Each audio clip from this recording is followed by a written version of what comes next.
ওং জননীং শারদাং দেবীং রামকৃষ্ণং জগদ্গুরুং পাদো পদ্মে তয়োষিত্বা প্রণমামি মুহুর্মুহু।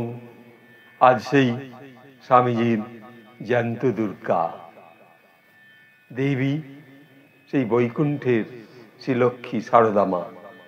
আজ তাকে আভূমি লুণ্ঠিত প্রণাম জানিয়ে শ্রীরামকৃষ্ণ ধ্যান অনুভবে একটু দেবী দুর্গার ভাবনা।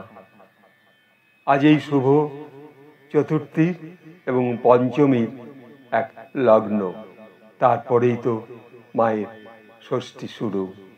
তাই এই সময় দেবীকে প্রণাম জানাই।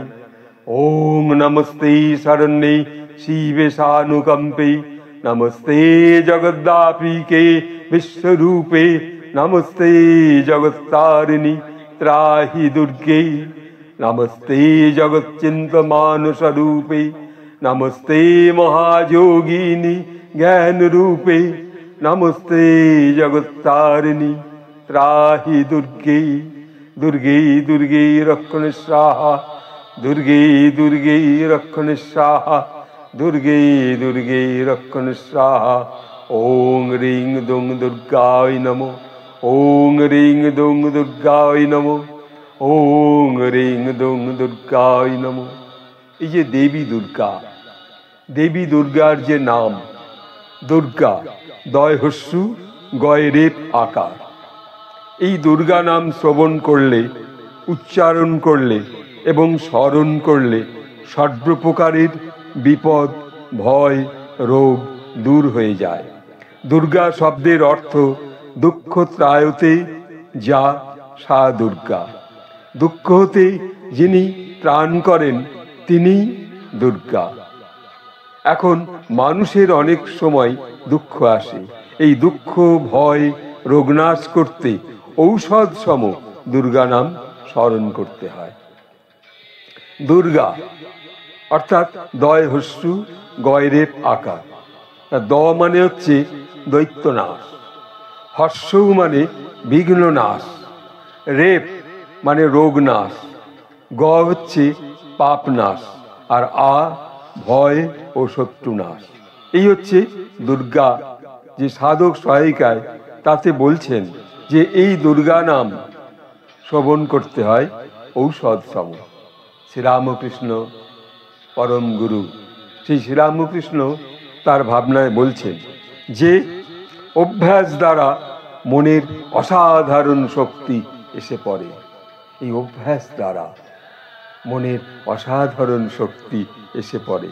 তখন ইন্দ্রিয় সংযম করতে, কাম ক্রোধ বশ করতে কষ্ট হয় না।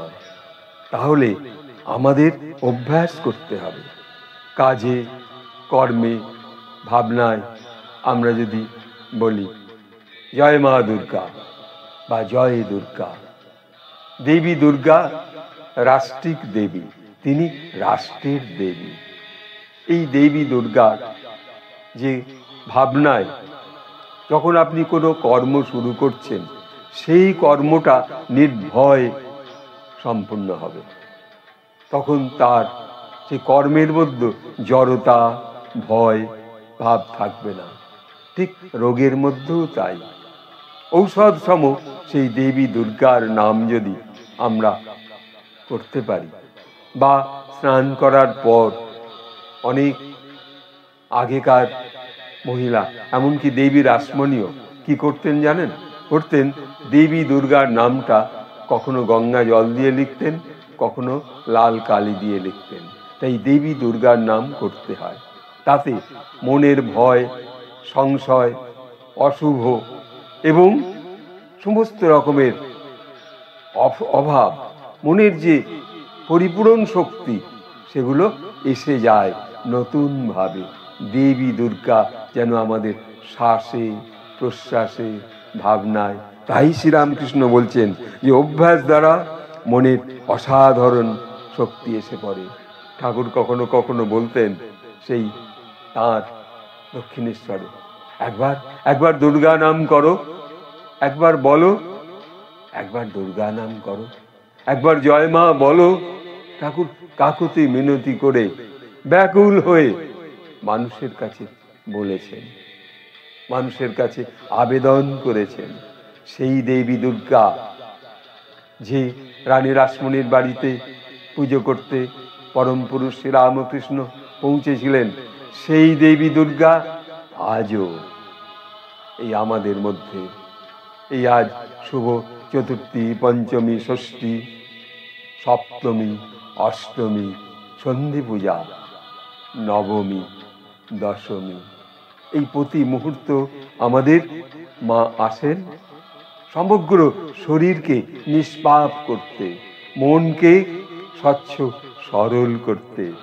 তিনি সেই দেবী দুর্গা, দেবী সরস্বতী, লক্ষ্মী, কার্তিক, গণেশ আর ওই মহিষাসুর, যে মহিষাসুরের এই অশুভ শক্তি, যে জ্ঞান, যে আমাদের মধ্যে লুক্কায়িত আছে, সেই অশুভ অসুর, সেই অসুর যেন আমাদের মধ্যে একটিও জীবিত না থাকে। তাই শ্রী অরবিন্দ এক জায়গায় বলছেন দেবী দুর্গার সম্পর্কে, মা তো দুর্গে কালী রূপিণী নিমুণ্ড মালিনী কৃপানুপানি দেবী ক্রূর নিনাদে অন্তস্থ রিপু বিনাশ করো, একটিও যেন আমাদের ভিতর জীবিত না থাকে। এই যে একটাও যেন আমাদের মধ্যে সেই অশুভ মনের অসুর না থাকে। এই জন্য আজকে আমরা শ্রীমাকে আবার আহ্বান করছি, সেই দেবী দুর্গাকে শ্রীরামকৃষ্ণের ধ্যান অনুভবে বসে। তাই সেই স্বামীজির জ্যান্ত দুর্গাকে আবার প্রণাম করি। ওং যথা অগ্নি তাইকা শক্তি রামকৃষ্ণ স্থিতা হিয়া সর্ববিদ্যা স্বরূপানং তং শারদং প্রণমাম্যহম। নমস্কার।